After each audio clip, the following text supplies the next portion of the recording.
नमस्कार साथियों, बदाला प्लेटफॉर्म में आपका स्वागत है। एनसीईआरटी क्लास 8 लेसन नंबर 2 सूक्ष्म जीव मित्र एवं शत्रु।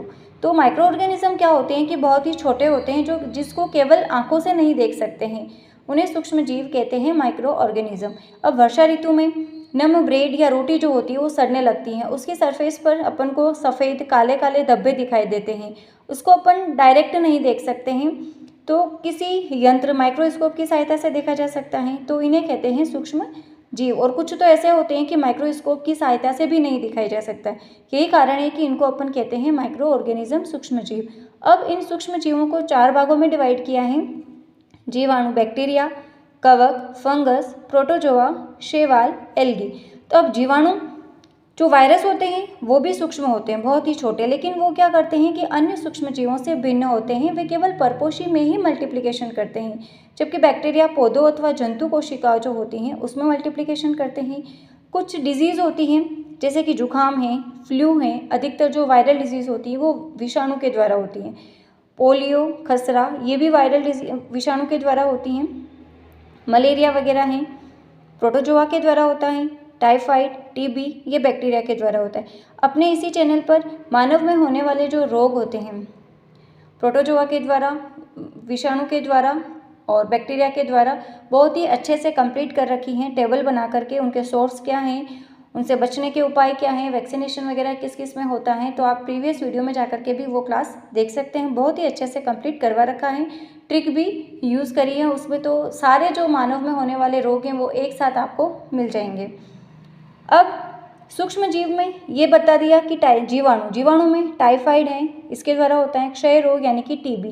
कवक, राइजोपस, पेनिसिलियम, एस्परजिलस। प्रोटोजोआ में अमीबा, पैरामीशियम आता है। शैवाल में क्लेमाइडोमोनास और स्पाइरोगाइरा। तो कॉम्पिटिटिव एग्जाम्स में कभी कभी ये एग्जाम्पल देकर के भी क्वेश्चन पूछा जाता है कि कवक कौन सा है, Penicillium, Aspergillus, Rhizopus, Chlamydomonas, spirogyra, ये एल्गी हैं। तो इनके एग्जाम्पल से भी क्वेश्चंस बनते हैं। स्पेशल नोट में यही है कि विषाणु भी सूक्ष्म जीव होते हैं, परंतु वे अन्य सूक्ष्म जीवों से भिन्न होते हैं। वे केवल परपोषी कोशिका में ही मल्टीप्लिकेशन करते हैं, जैसे जुकाम, इन्फ्लुएंजा, खांसी। जो सूक्ष्म जीव होते हैं माइक्रो ऑर्गेनिज्म, वो एक कोशिक हो सकते हैं, जैसे जीवाणु, शैवाल, प्रोटोजोआ। बहुकोशिक भी होते हैं, जैसे शैवाल हैं, कवक हैं।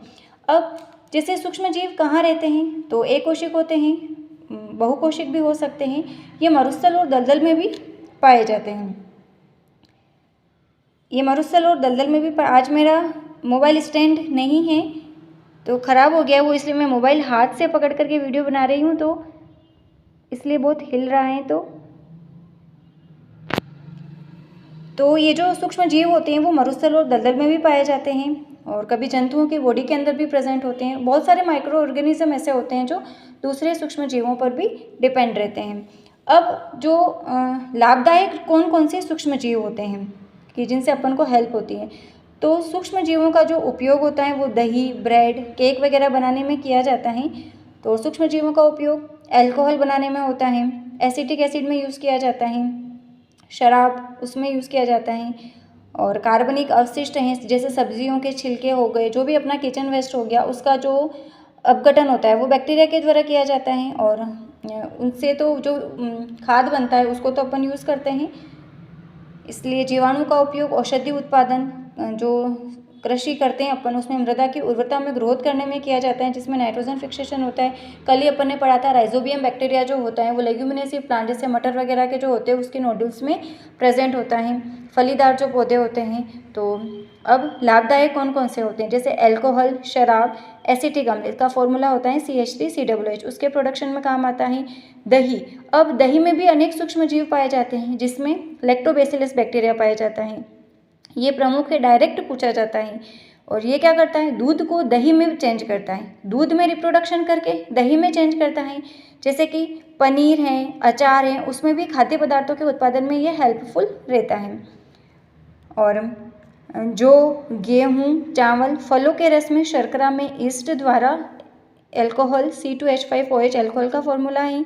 एथेनॉल जिसको कह सकते हैं, सर्वाधिक विषैला तो मेथेनॉल होता है। तो C2H5OH वह शराब का उत्पादन। ये जो प्रोसेस होती हैं वो फर्मेंटेशन कहलाती हैं या किण्वन कहलाती है। तो यहाँ से भी क्वेश्चन बनता है कि किण्वन की जो प्रोसेस होती हैं उसमें क्या बनता है, तो अल्कोहल का फॉर्मेशन होता है। अब इस किण्वन फर्मेंटेशन की जो खोज हुई थी वो लुई पास्टर ने करी थी 1857 में। अपने कॉम्पिटिटिव एग्जाम्स में ये क्वेश्चन बहुत इंपॉर्टेंट है कि फर्मेंटेशन की खोज किसने करी थी, लुई पास्टर ने 1857 में। तो बाकी की क्लास अपन कल स्टडी करेंगे। मिलते हैं कल की क्लास में। Thank you for watching.